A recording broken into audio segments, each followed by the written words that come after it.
Pemirsa, Kodam 1 Bukit Barisan menggagalkan peredaran sabu dari Kabupaten Asahan seberat 20 kg yang akan diedarkan di Kota Medan. 20 kg sabu yang terdiri dari 20 paket dibungkus dalam plastik diamankan Detasmen Intel Kodam 1 Bukit Barisan dari pelaku Zulham yang saat itu membawa paket sabu yang baru diambil dari Kabupaten Asahan bersama anak dan istrinya.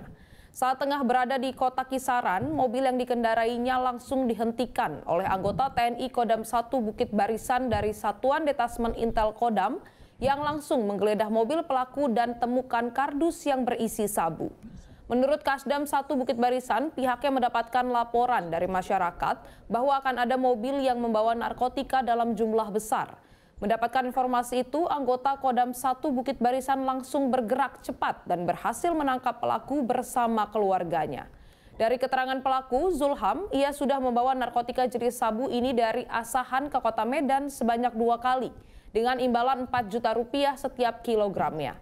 Saat ini tengah berkoordinasi dengan Satres Narkoba Polda Sumut untuk mengungkap bandar besarnya dan memeriksa pelaku dan pihak keluarganya yang berhasil diamankan saat membawa sabu-sabu tersebut.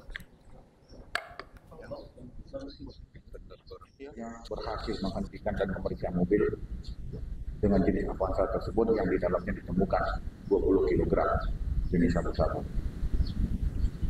Dalam pengamanan tim juga menangkap 4 orang yang berada di dalam mobil Avanza, yaitu seorang pria yang berperan sebagai kurir, istrinya 1, yang kedua, dan 2 anak mereka, asli orang Tanjung Balai, usia 51 tahun.